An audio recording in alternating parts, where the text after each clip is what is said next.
prof. Oui, donc super, merci déjà d'avoir accepté. Avec plaisir. J'étais très contente que vous répondiez présent. Et du coup, pour commencer, je voulais déjà savoir comment vous vous êtes rencontrés tous les deux, comment il est né ce duo de dessinateurs. Du coup, ce duo, il est né avec une rencontre en histoire de l'art à la fac. Donc on a fait une année ensemble en histoire de l'art. Et c'est là où on s'est rencontrés. Et on a commencé peu de temps après à dessiner tous les deux, quoi.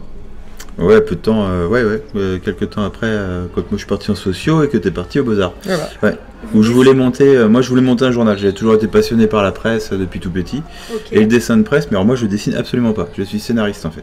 D'accord. Donc j'ai écrit les dessins, je fais aussi du scénario BD à côté, notamment en vulgarisation scientifique. Voilà, je suis incapable de dessiner, mais j'avais des idées et avec Julie, vous avez trouvé une dessinatrice. Voilà.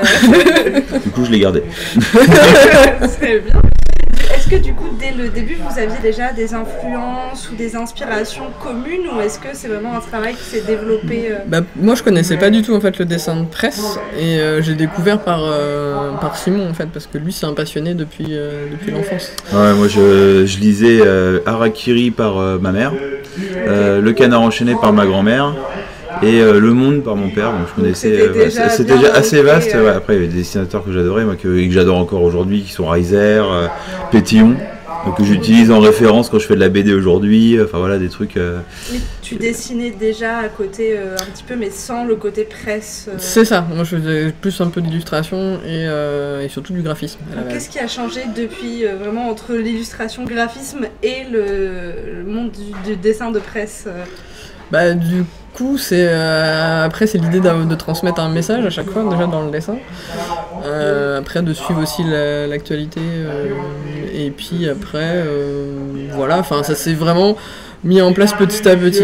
La place du dessin de presse a pris en fait quasiment toute l'intégralité de notre activité, quoi. Donc en termes de rôle, tu fais le dessin. Oui. Tu fais l'écriture, est-ce que c'est vraiment très défini ou est-ce que tu écris un petit peu aussi? Non, mais on se balance des idées, c'est-à-dire que on est à chaque... Merci de gars. Non, en fait, c'est pour être simple, c'est ça, c'est que je vais écrire le dessin et elle va le dessiner, mais en fait non, c'est beaucoup plus complexe que ça. C'est-à-dire que dès le début, je soumets des idées, des fois c'est elle qui me dit ouais, ce serait bien qu'on aille sur ce sujet-là, j'ai cette idée, est-ce que tu peux la tourner? Et puis après moi c'est pareil, je vais intervenir aussi sur le dessin, sur est-ce qu'on pourrait pas le tourner dans l'autre sens, enfin voilà, c'est sur comment on met en place le dessin. On le fait vraiment à deux, honnêtement. C'est pour ça que ça prend longtemps des fois à faire. Ouais. Ça va de travailler en équipe. Est-ce que vous voulez aussi, est-ce que des fois ça vous freine peut-être de travailler? Est-ce qu'il y a des choses que vous voulez aborder seul? Est-ce qu'il y a des choses où ça vous aide justement d'être deux pour les aborder? Après dans le dessin de presse, on le fait vraiment uniquement à deux. Après on a d'autres activités, Simon fait aussi un peu de scénario bande dessinée, donc là du coup c'est plutôt avec d'autres dessinateurs. Mais à deux, moi je trouve que ça a toujours été plus riche justement. Enfin, je pense qu'on va peut-être, ça nous permet vraiment de pousser la réflexion peut-être. Ouais, si on était tout seul, quoi. Le but c'est d'être, mais je fais exactement la même chose moi, en bande dessinée quand on bosse en commun, c'est-à-dire que faut que les deux soient d'accord. C'est-à-dire que si jamais à un moment donné on n'est pas d'accord sur un point, c'est qu'on trouve une autre solution.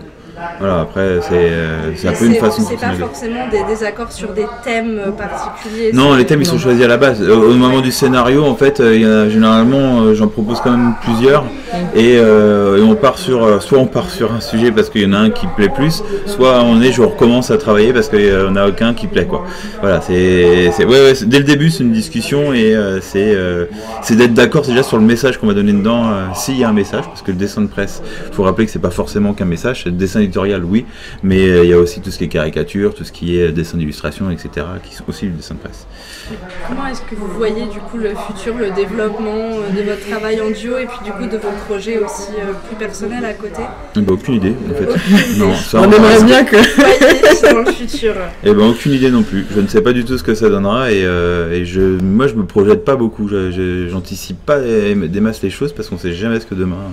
Alors moi personnellement j'aimerais bien que ça continue à peu près comme c'est actuellement. C'est pas mal entre le mix pour la presse et le mix atelier scolaire et puis presse plus universitaire après, vulgarisation scientifique, direct, voilà. Tous ces petits trucs là accumulés, c'est sympa à faire. C'est ça. C'est un peu des quotidiens un peu bougeant, je dirais. Voilà.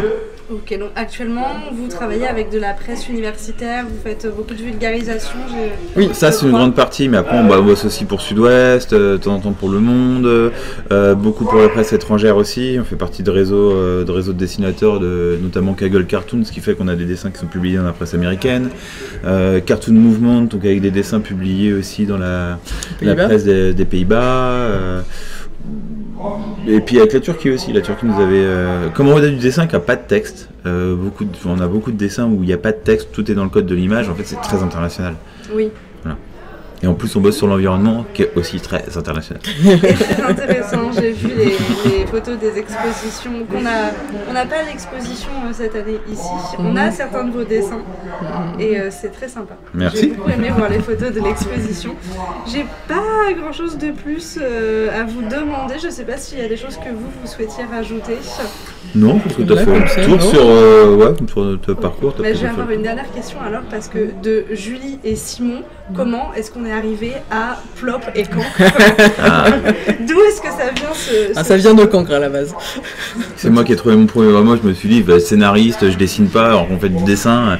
Je veux dire, je me suis dit, le Cancre c'était parfait. Après je l'ai réécrit, quoi. Je l'ai écrit un peu différemment. Et après, Julie, c'était... après, du coup, il fallait trouver quelque chose qui allait avec Cancre. Donc, on a regardé toutes les onomatopées. Et on s'est arrêté sur Plop, parce qu'il y avait l'idée de la goutte d'encre. La goutte d'encre qui tombe. Le bruit de la goutte. Oui, c'était pas une évidence. Non, c'était un peu plus laborieux. Moi, c'était l'évidence dès le début. Dès le début, j'avais choisi, je voulais m'appeler comme ça. Je trouve que c'est rigolo. Puis ça fait un peu autodérision. On est quand même les premiers à se moquer de choses. Si à un moment donné, t'as pas d'autodérision, on fait pas ce métier, quoi. C'est sûr. C'est un peu difficile à prononcer, mais... Non, ça va. Ça va. Puis c'est pas très compliqué. Quand on le voit écrit, oui, c'est ça, les gens comprennent mieux. Super. Et ben merci beaucoup. Avec plaisir. Les réponses.